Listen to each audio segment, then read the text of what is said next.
Today's topic is electric field intensity due to an electric dipole। तो last lecture में हम लोग read किए थे कि जब हम लोग एक डाइपोल के एक्सिस पे किसी भी पॉइंट को कंसिडर करते हैं तो इलेक्ट्रिक फील्ड क्या होता है। बट आज हम लोग जो डिस्कस करने जा रहे हैं वो है इक्वेटोरियल पॉइंट पे, कि एक डाइपोल है, यदि उस डाइपोल के इक्वेटोरियल पॉइंट पे यदि हम एक टेस्ट चार्ज को रखें तो क्या रिजल्ट आता है। तो हम लोग देखो यहाँ पे एक डाइपोल लिए हुए हैं, ये डाइपोल माइनस प्लस, डाइपोल का डायरेक्शन इधर नेगेटिव टू पॉजिटिव है, ठीक है। तो यहाँ पे हम लोग इक्वेटोरियल, देखो दोनों के बीच, इक्वेटोरियल का मतलब होता है कि इसे सेंटर पर होना चाहिए। तो सेंटर के पैरेलल देख लो, कहीं पे भी, इधर भी रख सकते थे हम लोग, तो हम लोग कहाँ रख रहे हैं, इस साइड, अपवर्ड साइड। तो यहाँ पे इस पॉइंट को हम लोग पी मान लेंगे कि यहाँ पे जो पी माने मतलब यहाँ पे एक टेस्ट चार्ज रखा हुआ है। तो इस टेस्ट चार्ज पे क्या इलेक्ट्रिक फील्ड होगा उसी को हम लोग को फाइंड यहाँ पे करना है। तो कैसे होगा वो देखो। तो सबसे पहले हम लोग जानते हैं कि इसका जो डिस्टेंस होता है वो कितना होता है, 2a के बराबर। हम लोग पहले भी इलेक्ट्रिक डाइपोल में रीड कर चुके हैं, एक सिस्टम है जिसका फाइनाइट डिस्टेंस होता है, जो डिस्टेंस है 2a के बराबर होता है, ठीक है। अब a का वैल्यू डिपेंड करेगा। खैर अब यहाँ पे यदि हम बोलें कि ये दोनों के बीच में, ये तो सेंटर है मेरा, ओरिजिन है, तो यहाँ से यहाँ तक का डिस्टेंस जो है सो a होगा, और फिर यहाँ से इधर भी क्या होगा, ये डिस्टेंस होगा, ठीक है। और इस पी पे कन्फ्यूजन मत होना, क्योंकि ये डाइपोल है, इलेक्ट्रिक डाइपोल मोमेंट। तो इस पी और इस पी में बहुत अंतर है, बहुत डिफरेंस है, ठीक है। अब क्या है कि लास्ट लेक्चर में हम क्या माने थे, एक्स जहाँ पे मान रहे हैं, जैसे यहाँ से क्या है ना, सेंटर से वहाँ भी हम लोग डिस्टेंस आर माने थे एक्सीएल के लिए, लेकिन यहाँ भी चाहते तो हम आर मान सकते थे, लेकिन यहाँ पे हम लोग एक्स मान के चल रहे हैं। आप आर मान सकते हो, नो प्रॉब्लम। तो देखो ये इस पॉइंट पे हमको कंसीडर करना है। तो एक बार इस चार्ज से इस पर फील्ड बनेगा, इलेक्ट्रिक फील्ड बनेगा इस पॉइंट के लिए, मतलब फोर्स एग्जर्ट होगा इस पर, तो 100% इस पर फील्ड भी बनेगा, क्योंकि हम जानते हैं force per unit charge is the electric field. और एक पॉजिटिव चार्ज के लिए इधर से, तो देखो हम जानते हैं टेस्ट चार्ज पॉजिटिव होता है, पॉजिटिव। यदि पॉजिटिव है तो ऐसे कंडीशन में हम लोग को पता करना है कि इस पॉइंट पे जो इलेक्ट्रिक फील्ड होगा वो किस डायरेक्शन में होगा और कितना होगा। तो देखो हम सबसे पहले देखते हैं कि प्लस चार्ज से किधर जाएगा, डायरेक्शन किधर होगा, और किस तरह का वहाँ पे फोर्स लग रहा है, मतलब किस तरह का इलेक्ट्रिक फील्ड वहाँ पे डेवलप होगा। तो देखो ये पॉजिटिव और वहाँ भी क्या है, पॉजिटिव, तो both will repel to each other. यदि ये दोनों एक दूसरे के को रिपेल करेगा तो इसका डायरेक्शन किधर हो जाएगा, इसका डायरेक्शन जो होगा कुछ इस तरफ होगा। This one will be E positive, because positive charge. तो पॉजिटिव चार्ज के लिए जो होगा वो यहाँ पे हम लोग लिख सकते हैं कि this one is the E positive, मतलब electric field for positive charge, okay. And next one हम लोग देखते हैं नेगेटिव साइड के लिए। ये तो पॉजिटिव के लिए हो गया। अब यहाँ पे पॉजिटिव है, हम लोग जान रहे हैं, यहाँ पे नेगेटिव है, तो इसके दोनों के बीच में जो फोर्स लगेगा वो किस टाइप का लगेगा। हम जानते हैं ये अट्रैक्टिव फोर्स होगा, क्योंकि एक पॉजिटिव है एक नेगेटिव, दोनों अट्रैक्टिव। तो ये इधर से जाना चाहेगा इसे, और वो उधर से आना चाहेगा। तो हम इस पॉइंट पे देखते हैं, तो इस पॉइंट पे जो डायरेक्शन हो जाएगा वो इधर हो जाएगा, ये इस साइड ऐसे, उसके टुवर्ड्स आएगा, तो नेगेटिव की तरफ। तो ये इस पॉइंट पे हम लोग लिख सकते हैं क्या चीज़, E minus, this one E minus. तो कुछ टाइप से हमको दिख रहा है। अब जब इस तरफ से जा रहा है तो देखो इस ट्रायंगल टाइप से बन गया। तो ट्रायंगल है तो यहाँ पे इस जगह पे हम एंगल कितना माने, थीटा। यदि यहाँ पे थीटा है तो ये वाला बेस है, देखो दिस इज द बेस। तो यहाँ पे भी बेस लेंगे कुछ टाइप से हम, ये रहा बेस। तो जो बेस, ये बेस पैरेलल है, एक दूसरे के पैरेलल है, ठीक है। यदि ये थीटा एंगल है तो 100% ये भी कितना एंगल होगा, थीटा ही होगा। जितना एंगल यहाँ पे उतना ही एंगल यहाँ पे, तो दिस वन ऑल्सो थीटा, ठीक है। और इधर से भी देखो इस नीचे वाला, यदि ये भी एंगल थीटा है, दिस वन एंगल थीटा, तो यहाँ पे देखो जेड शेप बना रहा है, जेड शेप, ये पूरा जेड बना रहा है। तो जेड वन हम जानते हैं ये वाला जितना होगा उतना ही ये वाला भी होगा, तो दिस वन ऑल्सो थीटा। तो ये टोटल जो मेरा एंगल बन गया यहाँ से यहाँ तक, वो कितना एंगल बन गया, 2 थीटा के बराबर बन गया, ठीक है। तो 2 थीटा के बराबर बन गया। अब एक चीज़ और यहाँ पे देख लें हम लोग, ठीक है। इस डायग्राम को पूरा हम यहाँ पे ले आए हैं, देखो इस जगह पे। तो इस जगह पे डायग्राम देखो, ये थीटा, ये भी एंगल थीटा, ये पॉजिटिव के लिए, ये वाला नेगेटिव के लिए। तो इसको हम लोग पूरा वेक्टर से समझेंगे। कंपोनेंट निकाल लेते हैं कि मान लो तुम इधर अभी छोड़ दो, इस साइड मत देखना, अब सिर्फ ये देखना इधर से। तो ये इस साइड ई पॉजिटिव है, तो इसका कंपोनेंट 2 निकलेगा, 2 रिजोल्यूशन वेक्टर में जैसे हम लोग पढ़ते थे। तो 2 कंपोनेंट इसका मिलेगा, एक वर्टिकल के लिए, एक हॉरिजॉन्टल के लिए। तो हॉरिजॉन्टल हमेशा cos theta, vertical sine theta. तो प्लस के लिए देखो इस साइड लिखे हैं ई प्लस साइन थीटा, और इस साइड क्या लिखे हैं, ई plus cos theta for this one theta angle. इस थीटा एंगल के लिए हम लोग यहाँ पे देख रहे हैं, तो ई प्लस कॉस थीटा, इस साइड क्या है, E minus cos theta, sorry E plus sine theta और ई प्लस कॉस थीटा। अब नीचे वाला देखो माइनस साइन के लिए, मतलब फॉर नेगेटिव चार्ज इसके लिए। तो इसके लिए उधर वाला मत देखना, उस साइड वाला देखने की ज़रूरत नहीं है, तुमको इधर देखने की ज़रूरत है। तो ये वाला देखो, ये कंपोनेंट इधर बनाएगा, एक कंपोनेंट इधर बनाएगा, this one horizontal, this one vertical. तो इसके लिए क्या है, ए नेगेटिव साइन थीटा और ये वाला नेगेटिव कॉस थीटा। तो एक्चुअली यहाँ पे क्या रिजल्टेंट हमको मिल रहा है, सो देखो हम इस डायग्राम से हम लोग को पता चल रहा है कि ये जो है नेगेटिव साइन वाला मतलब ये साइन थीटा और ये प्लस साइन थीटा, ई प्लस साइन थीटा और ई माइनस साइन थीटा, ई नेगेटिव पॉजिटिव से कोई मतलब नहीं, क्योंकि यहाँ पे मैग्नीट्यूड ही को ही ले रहे हैं हम लोग, बोथ आर मैग्नीट्यूड। तो ई पॉजिटिव और ई नेगेटिव का वैल्यू क्या होगा वो देख लेंगे हम लोग। तो पहले यहाँ देख लेते हैं हम लोग कुछ, उसके बाद इसके बारे में डिस्कस करेंगे। तो देखो यहाँ पे एक चीज़ यहाँ पे ये भी कंसिडर कर लेना है कि देखो ई कॉस थीटा इसका भी डायरेक्शन यही है और इस ई माइनस कॉस थीटा का भी डायरेक्शन यही है। तो दोनों का डायरेक्शन जो है सेम है, both the directions are same, इसके लिए भी और इसके लिए भी दोनों का डायरेक्शन इधर ही है। तो यदि दोनों का डायरेक्शन सेम होता है तो उस कंडीशन में जो वेक्टर है वो ऐड हो जाता है, एंगल कितना बनता है, 0 डिग्री बनता है। और कैसे ऐड होता है उसके बारे में भी अभी डिस्कस करेंगे।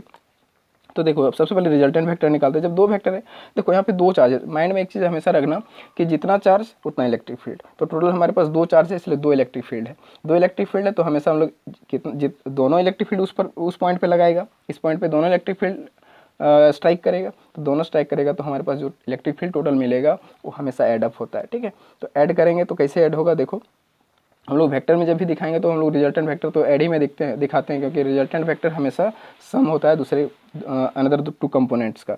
तो टू कंपोनेंट यहाँ पे ये वाला और ये वाला है, तो इसका रिजल्टेंट कुछ इस बीच में मिलेगा। खैर तो हमारे पास छोड़ो, दो इलेक्ट्रिक फील्ड है, चार्ज है तो दो फील्ड है, दोनों को ऐड कर देने, ई प्लस और ई माइनस दोनों वेक्टर में अभी है, ठीक है।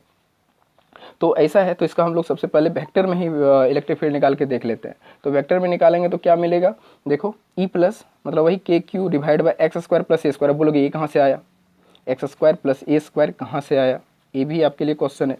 तो देखो एक ट्रायंगल बन रहा है यहाँ पे, ये ट्रायंगल बन रहा है, ए से देखो ट्रायंगल बन रहा है, ये क्या है, राइट एंगल ट्रायंगल। तो बाय पाइथागोरस हम लोग अप्लाई कर सकते हैं। पाइथागोरस क्या होगा, हमको ये वाला निकालना है, ये वाला मतलब कुछ भी ये वाला लाइन को निकालना, मतलब दिस इज द हाइपोटेनस।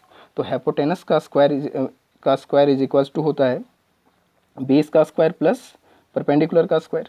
तो एच जो है तो हम लोग रूट में लिख सकते हैं बेस का स्क्वायर प्लस परपेंडिकुलर का स्क्वायर। तो देखो यहाँ पे एच हमको निकालना है, बेस कितना दिया हुआ ए है, बेस ए, और परपेंडिकुलर कितना है, एक्स है। तो क्या हो जाएगा, एक्स स्क्वायर प्लस ए स्क्वायर रूट अंडर। तो यहाँ पे हो जाएगा मेरा एक्स स्क्वायर प्लस ए स्क्वायर, ये तुम्हारा हाइपोटेनस निकल गया। इसीलिए हम लोग डायरेक्ट रूट में लिख दिए यहाँ पे एक्स स्क्वायर प्लस ए स्क्वायर, ठीक है। तो ये जितना होगा, सेम ट्रायंगल इधर भी बन रहा है राइट एंगल, तो इस साइड भी जो होगा, इस साइड भी हम लोग लिख सकते हैं कि ये वैल्यू जो होगा वो क्या होगा, x square plus A square. Both side will be same distance, okay. Distance में कोई डिफरेंस नहीं है, डिस्टेंस दोनों का सेम है, बिकॉज दोनों का जो बेस है सेम है, परपेंडिकुलर भी सेम है, इसलिए दोनों साइड का जो हम लोग हाइपोटेनस होगा वो सेम होगा।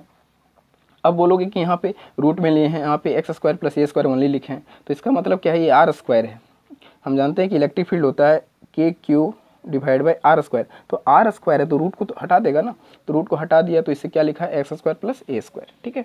अब आई क्यों लगा दिए, क्योंकि हम एक्स एक्सिस इसी को मान लिए हैं, तो एक्स एक्सिस मान लिए हैं तो क्या होगा, एक्स के लिए हम लोग आई रिप्रेजेंट करते हैं, तो ये वेक्टर साइन में दिखा रहे हैं हम लोग, ठीक है। तो फॉर आई मतलब एक्स एक्सिस के लिए रिप्रेजेंट कर रहा है, तो ये वेक्टर साइन अभी वेक्टर में लिखा हुआ है, ये माइनस भी, ये भी वेक्टर में लिखा हुआ है, दोनों का डिस्टेंस सेम है, both have distance same, so we can write electric field is equal to k q divided by x square plus a square। Square था इसलिए रूट हट गया, इसके लिए माइनस के लिए भी वही डिस्टेंस है, इसलिए लिख सकते हैं k q divide by x square plus A square, कुछ टाइप से, ठीक है। जब इतना हो गया तुम चाहो तो यहाँ माइनस लगा सकते हो, क्योंकि वेक्टर साइन में है तो इसका, क्योंकि नेगेटिव चार्ज के लिए तो यहाँ माइनस लगा सकते हो, फिर मैग्नीट्यूड में आगे निकालेंगे तो वो माइनस कैंसिल हो जाएगा, लेकिन फिलहाल आप यहाँ माइनस ले सकते हो। तो कुछ इस टाइप से दोनों का मिला। तो यहाँ पे क्या लिखे हम देखो, the vectors E plus and E minus are acting at the angle of 2 theta.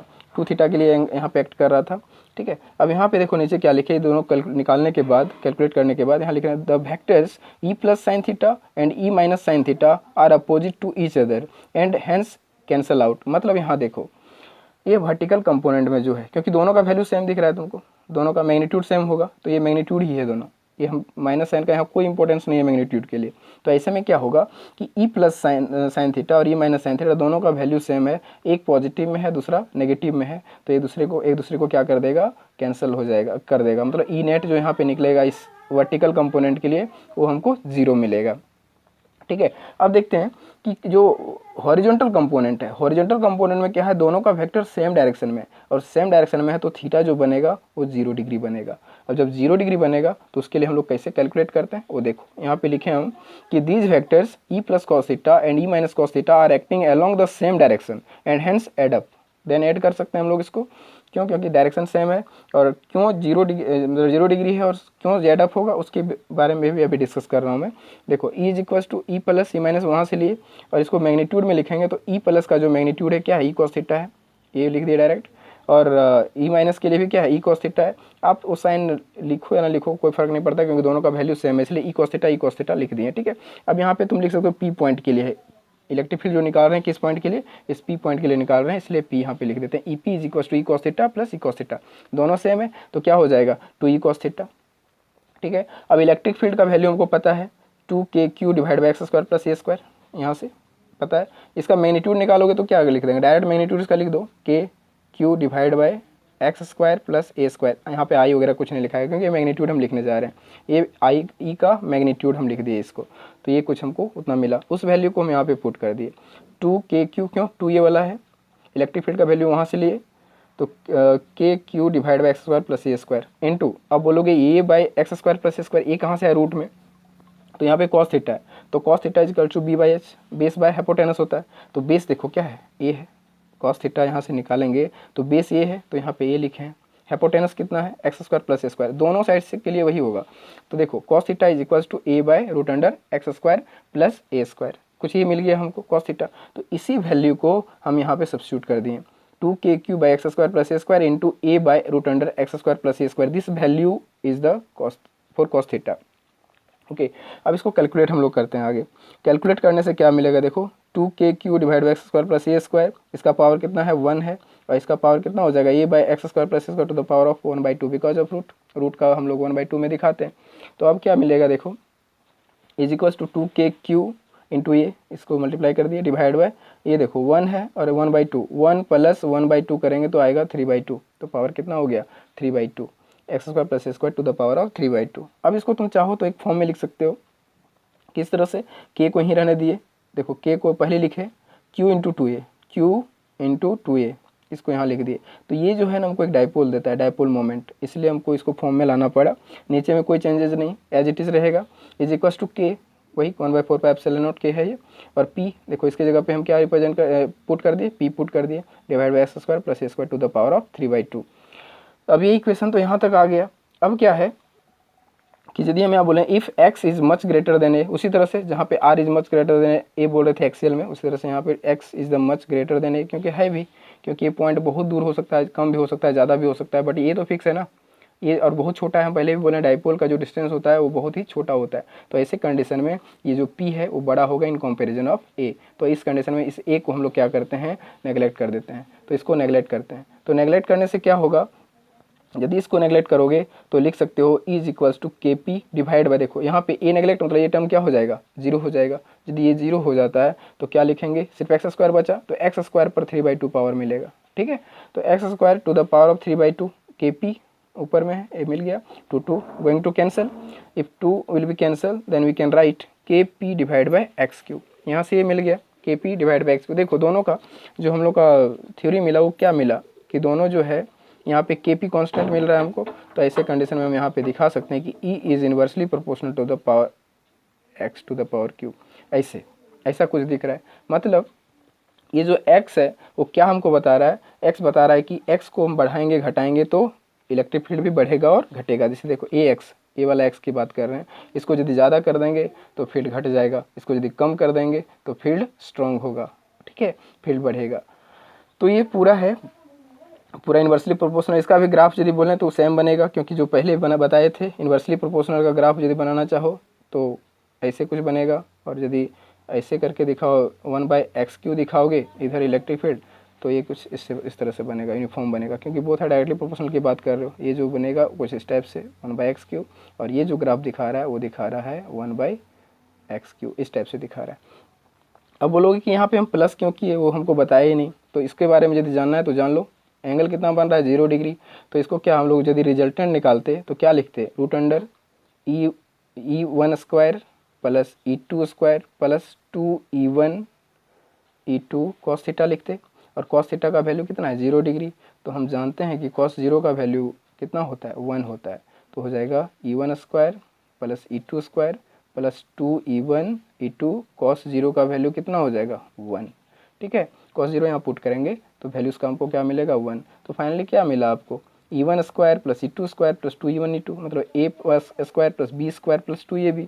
तो ये किसका रूट हो जाएगा, ये हो जाएगा E1 plus E2 to the power of whole square. फिर ये रूट हटेगा क्योंकि स्क्वायर है तो एक लिखा जाएगा, ये लिखा जाएगा E1 प्लस E2। इसीलिए हम लोग डायरेक्ट यहाँ पे लिख देते हैं E1 प्लस E2, डायरेक्ट इसको लिख दिए। जब दोनों सेम डायरेक्शन में हो तो दोनों हम लोग डायरेक्ट ऐड कर देते हैं, क्योंकि इस फॉर्मूला को यहाँ पे हम लोग इसको बोलते हैं पैरेललोग्राम लॉ बोल सकते हो या तो ट्रायंगल लॉ बोल सकते हो दोनों। तो उसको अप्लाई करके हम लोग कुछ टाइप से दिखाते हैं। ठीक है, तो ये दोनों ऐड हो गया। पिछला जो एक्सीएल में हम देखे थे तो वहाँ पे माइनस हो रहा था, क्यों माइनस हो रहा था, क्योंकि दोनों के बीच में एंगल कितना बन रहा था 180 बन रहा था। बट यहाँ पे जो एंगल बन रहा है वो कितना बन रहा है मेरा 0 डिग्री बन रहा है, इसीलिए हमारा कुछ इस टाइप से है। ठीक है, अब यहाँ पे देखो दोनों चीज़ हम लोग पढ़ चुके हैं। एक्सीएल के लिए जब पढ़े थे तो एक्सीएल के लिए हमको मिला था E is equals to 2kp by RQ इतना मिला था। और अब यहाँ पे जो पढ़े ये तो एक्सीएल के लिए हो गया, यहाँ पे लिख सकते हो तुम एक्सीएल के लिए मिला। और वही चीज़ अभी जो पढ़े हम इक्विटोरियल के लिए, तो यहाँ इक्विटोरियल लिख दो, इसके लिए सिर्फ KP बाई RQ मिला। तो ये दोनों में यदि आपको कंपैरिजन करने के लिए पूछा जाए तो क्या करोगे, तो कंपैरिजन यही है कि सिंपल बोलोगे, कंपैरिजन करने से पता चलता है कि ई एक्सीएल जो है तो ये कितना बराबर है 2 मल्टीपल है ई एक्सीएल इज इक्वल्स टू ये जो इक्वेटोरियल है इक्वेटोरियल, तो इक्वेटोरियल जो है सो एक्सीएल का डबल है। मतलब इक्वेटोरियल जो है वो एक्सीएल का डबल तो नहीं बोल सकते हम लोग, मतलब इक्वेटोरियल जो है वो हाफ है किसका ई एक्सीएल, यहाँ पे लिखते हैं देखो E axial is equals to 1/2 of the equatorial. ऐसे कुछ टाइप से बोल सकते हैं हम लोग। मतलब सिंपल है कि इसका जब KP आ रहा है KP बाई XQ तो ये छोटा है इन कंपैरिजन ऑफ एक्सीएल का वैल्यू बड़ा आता है और इसका क्या बोलते हैं इक्वेटोरियल का छोटा आता है। तो इक्वेटोरियल से उसका वैल्यू ज़्यादा है। ठीक है, उसका हाफ है ये 1/2, मतलब इक्वेटोरियल जो है वो हाफ है। ठीक है, ये चीज़ है। तो ये दोनों कंपैरिजन करने से कुछ इतना रिजल्ट मिलेगा। आप चाहो तो कुछ टाइप से दिखा सकते हो। तो this is all about today's lecture. Okay then, thank you.